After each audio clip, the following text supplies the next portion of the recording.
Yeah, I think it is pretty mad, literally like just over a year ago. Imagine me traveling just down the road, literally genuinely impossible. And then today we've literally traveled the other side of the world, just unbelievable. I will say our sleep is still just absolutely fucked because of the jet lag, which is a new experience for me. It's just unbelievable. So nice to be here. Waking up in the morning, going for a walk, go to the gym, train, work.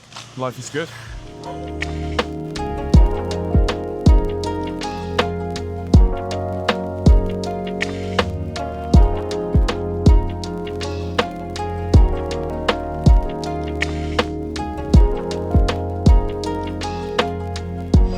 I will say this as well, like I think you often hear about people saying how nice the locals are at different places and things like that, but genuinely here, they're actually unbelievable, like just so incredibly friendly, like just so warm, so welcoming, and not in a way where they're like hoping to get anything out of it, just genuinely, unbelievably kind, which is honestly lovely.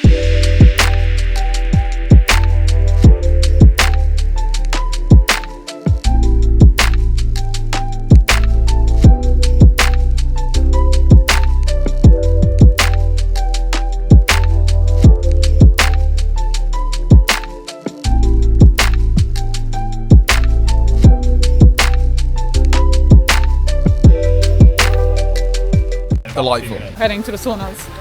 Let's go. Let's fucking go!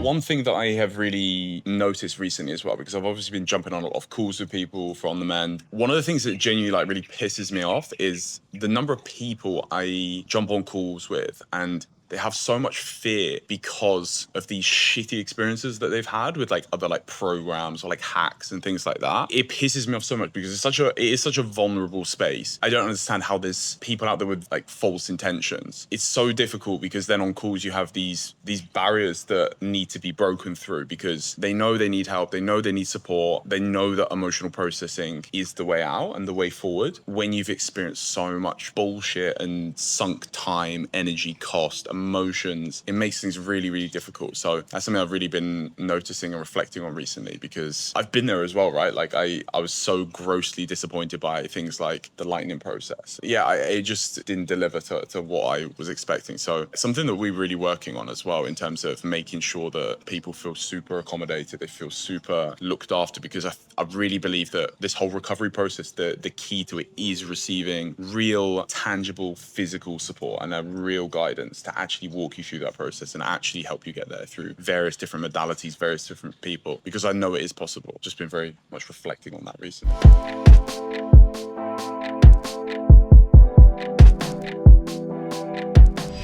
Recently, I've really been thinking about this idea of kind of periods of adjustment in recovery. And it's something that I notice a lot in a lot of people and in my own experience as well. But very often we have these periods, these moments where we're thinking everything's coming together, the somatic work, the EMDR, whatever it is that you're doing, and you're making these big leaps and bounds and you're like, fuck, I can actually train again. I'm actually starting to do some things. And then it can be extra disheartening and so demoralizing when we have these dips, these crashes and these kind of returns to what we thought was a kind of a baseline that we'd come above. A kind of way of thinking that has really helped me is this ability to look at it purely as a kind of period of adjustment, an area where we are recalibrating and things are kind of settling again. And I think this is especially poignant with emotional work, emotional processing work, because so often you will have, say, an EMDR session, you'll have a deep somatic session, and you will notice big, profound shifts. And that is preceded and that's followed, by not a crash, but an area of and a period of re-regulation. So your body is getting to terms, it is almost clearing out some of the sort of former debris. I think looking at it in this way of part of the process and part of what is happening and re-stabilizing that baseline to then allow yourself to move on forward from that again is really, really important. It's a much more enjoyable way of thinking about it because otherwise it's so depressing when you're having these kind of ebbs and flows and it's hard to keep that hope alive when you're dipping into those periods again. So that's something that we're very, very big on and I think is a real mindset shift that I found really, really helpful because you then don't see these kind of dips as, oh my God, I'm back to square one. You see it more as part of the process and you see it as this is an integral part of my recovery. And then you almost